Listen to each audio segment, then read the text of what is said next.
Bonjour. Aujourd'hui, développement personnel et stratégie d'entreprise, on va dire. Donc, pour toutes les personnes qui vont vouloir commencer une entreprise, il y a plusieurs questions qu'il faut se poser et ce livre en parle directement et c'est un véritable guide. Donc en fait, ça s'appelle Start with Why. Commencer par pourquoi. Pourquoi faire une entreprise. Donc de Simon Sinek, S-I-N-E-K. Le livre est né d'une idée simple mais puissante. Les personnes et les entreprises qui réussissent durablement commencent toujours par identifier leur pourquoi, c'est-à-dire leur raison d'être profonde, ce qui les anime et qui donne un sens au-delà du profit.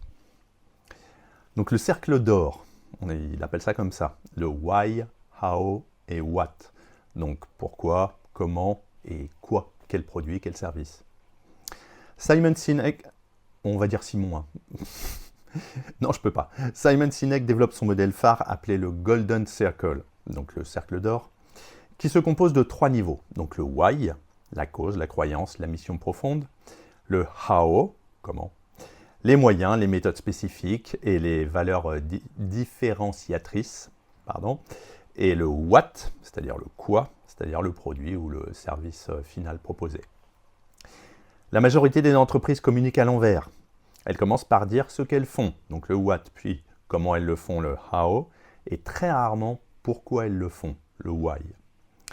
Mais les leaders inspirants, eux, font l'inverse. Ils parlent du pourquoi, puis en déduisant le comment et le quoi. Sinek appuie son modèle sur la biologie du cerveau. Le what correspond au néocortex, qui génère les données, le langage, la logique. Le why et le how relèvent du cerveau limbique. Je n'ai pas le temps de recommencer aujourd'hui, autant pour moi. Qui régit les émotions, la confiance, la fidélité. Il ne parle pas, mais il ressent. Autrement dit, ce n'est pas la logique qui nous pousse à acheter. Suivre ou croire en quelqu'un, non plus. Mais l'émotion, donc le pourquoi. Il cite des exemples emblématiques, comme Apple, par exemple. Apple ne vend pas simplement des ordinateurs.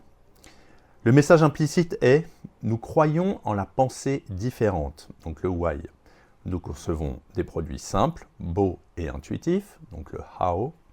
Et nous fabriquons des ordinateurs, donc le what. Cette structure inspire la fidélité, pas seulement un achat ponctuel. Il prend également comme exemple Martin Luther King Jr.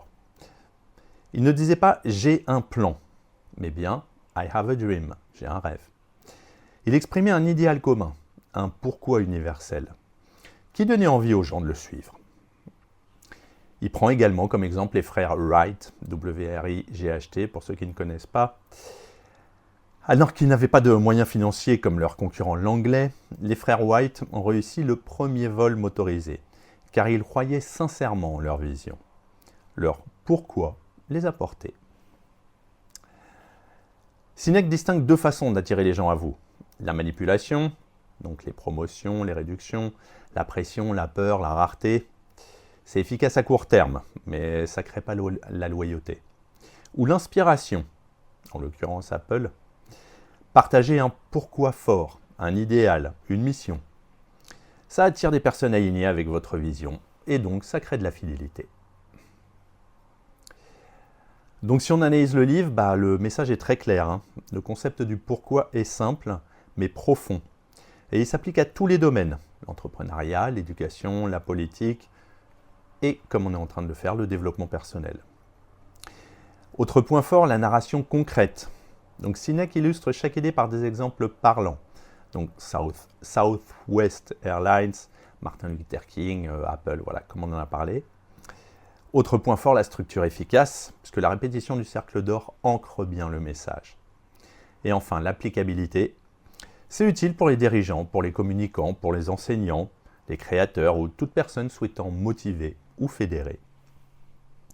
Alors, il y a des limites au livre, donc en l'occurrence la répétitivité, peut-être un manque d'outils pratiques et une approche qui est légèrement simplifiée.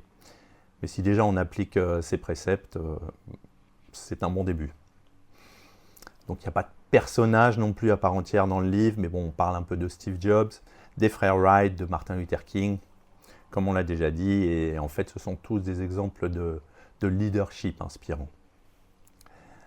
Donc pour conclure, c'est un livre qui remet en question notre façon de communiquer, de diriger, de vendre ou même de vivre d'ailleurs.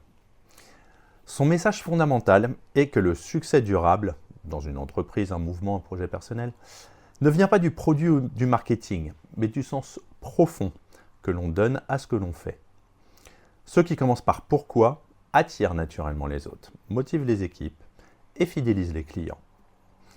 Donc ce livre est à la fois une philosophie du leadership et une boussole personnelle. À bientôt.